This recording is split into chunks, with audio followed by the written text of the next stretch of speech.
Hello and welcome to the Athlete Archives. Today I continue my Season 3 Halloween theme with stories of the eerie, scary, and this week, the supernatural.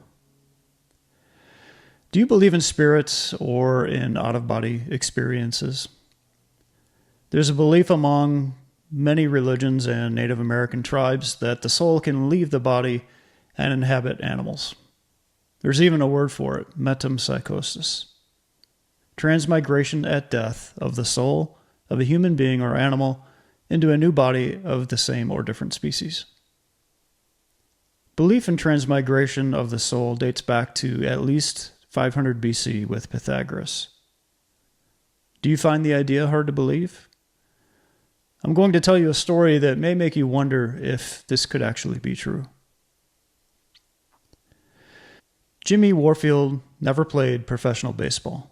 He was an athletic trainer who joined the Indians organization in 1969 as part of the AA Waterbury Indians. 2 years later, he would be promoted to the big league club, and he would remain with the Indians for the rest of his life.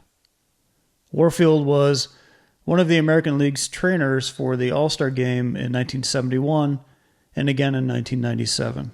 He was honored as Trainer of the Year in 1992 by the Professional Baseball Athletic Trainers Society. Players league-wide knew him and loved him. He was reportedly the kind of guy who made it a point to know everyone's name. From the longtime veteran to the rookie making his major league debut, Jimmy studied the media guide and knew something about each player personally. He bonded real close with one player in particular, Hall of Famer Jim Thome. On September 4, 1991, Jim Thome was called up for his major league debut. He played that night and got 2 hits. After the game, he walked by the training room and asked Warfield for advice on where a rookie should sit on the team bus. Warfield told Thome that he sat at the back of bus number 1 and he would save Thome a seat. When Thome got on bus 1, he realized that almost no other players were on the bus. He turned around to get off and bumped into Warfield. Warfield handed him a beer and led him to the back, congratulating him on his great day. And from that moment on, Jim Thome and Jim Warfield always rode together at the back of bus number 1. Thome grew to love Warfield, and his honorable, respectful, and dignified manner, he looked up to Warfield as a role model on how to conduct himself. Their relationship continued to grow in the off-season as well. Both lived in Ohio, and they would go to Ohio State football games together. But Thome wasn't the only one who Warfield endeared himself to. Everyone from the parking attendants to the people in the front office loved Warfield. Journeyman infielder Omar Vizquel said, quote, "He was the kind of person that you wanted to be around the whole time. He was so kind with everybody. It didn't matter what kind of person you were, he treated you the same, equally." Pitcher Charles Nagy said, quote, "He made a point of it to know everybody no matter if he ran across your path as an A-ball guy or if you were up there and just got drafted and going through the clubhouse. He just made a point to go out of his way to say hello to everyone." Quote after quote from Indians players and personnel emphasized the quality of the man that Jim Warfield was. It made it that much tougher when on July 15, 2002, Jimmy was preparing the training room pregame. He mentioned to center fielder Matt Lawton that he wasn't feeling well, but he was looking forward to introducing Lawton to Ohio State football coach Jim Tressel, who was supposed to be in the clubhouse that afternoon.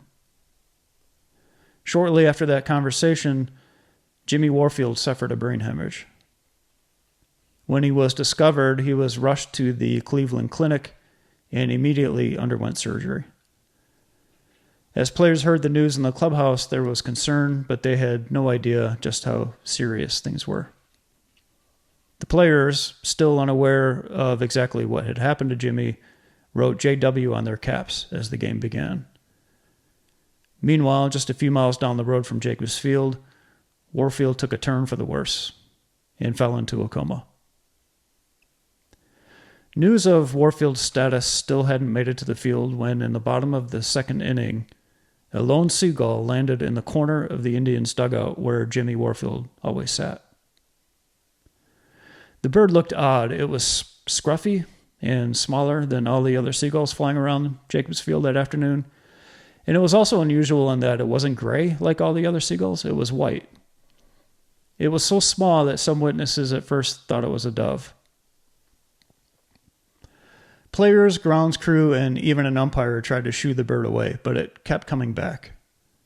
At one point, while Jim Thome was playing third, the bird lingered only a few feet away. Longtime Cleveland Indian Sandy Alomar, who was now playing his second season with the White Sox, noticed the bird from the visitors' dugout. Sandy remembers making the comment that the bird had to be Jimmy and that he, quote, probably misses the game so bad he's out there on the field watching everybody. The next morning, the Indians were distraught when word came that Jimmy was in critical condition and fighting for his life. Players begrudgingly made their way to the field for the day's game, and as they stretched on the field before the game, the scruffy little seagull reappeared. Then word came that Jimmy had passed. Players from both teams broke down and cried. The teams went to their clubhouses. The Indians had an impromptu team prayer and shared stories of Jimmy. The game was not on anybody's mind, but Jimmy's wife, Linda, told Cleveland general manager Mark Shapiro that Jimmy would absolutely have wanted the game to go on. The players took a vote and agreed to play in Jimmy's honor. Warfield had never missed a game in his 32-year career, and the team was going to honor his wishes. Starting pitcher CC Sabathia took the mound in the top of the first with tears in his eyes after a pregame moment of silence. CC had first met Warfield his rookie year and regarded him as a father figure. CC struggled to stay focused, but managed to pitch into the sixth inning. He couldn't find his usual rhythm, but he did notice the scruffy little seagull watching the game. First it sat near the backstop, then it lingered around third base within steps of Thome. Later the bird watched the game from the left field corner. CC wasn't the only one who noticed the bird and attributed it to Jimmy Warfield. Several players expressed that the bird felt like Jimmy watching. Warfield apparently had a bit of a scruffy appearance himself, and it was definitely tuned into the game. The bird especially seemed to be following Jim Thome. Omar Vizquel again repeated that he thought the bird was Jimmy Warfield. Matt Lawton added, quote, "You'd sit there and watch, and nobody could believe it. The bird followed Thome everywhere he went, and Thome had the first intuition because during the game, everyone wanted to shoo the bird off the field, and Thome was like, no, leave this bird here." The next night, the Twins came into town, and during the game, the scruffy little seagull returned and loitered around the mound. In the first inning, Twins pitcher Rick Reed had to step off the rubber to frighten the bird away. Then on a 3-1 count, Reed threw a pitch that Thome drilled for a 2-run homer. While rounding the bases, he pointed skyward, a gesture for Jim Warfield. Many on the Twins bench felt a presence in that bird. Right fielder Dustin Moore thought it might be Jim Warfield. A few years prior, when Moore was in the Cleveland organization, he had met Warfield. He believed that he could sense Jimmy in the bird, saying, quote, "It didn't seem like it was just coincidence." 2 days later, the Indians held a private memorial service for Warfield at the Terrace Club, a restaurant in the stadium high above third base. Hundreds of people attended, including the entire team, former players and managers, including Bob Feller, Mike Hargrove, Charlie Manuel, Tony La Russa, Burt Blyleven, Buddy Bell, Andre Thornton. The room was so crowded that people were forced to the back of the room against the windows overlooking the field. Andre Thornton presided over the service. Travis Fryman and others shared personal stories. Center fielder Milton Bradley shared his heartache over the loss. He described how Jimmy had taken him under his wing after he was traded from the Expos the previous year.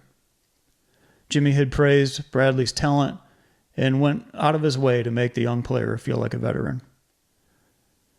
Milton Bradley said in the game before the service that he felt strange. He had an almost out-of-body experience. He could feel something was about to happen, and he hit a grand slam.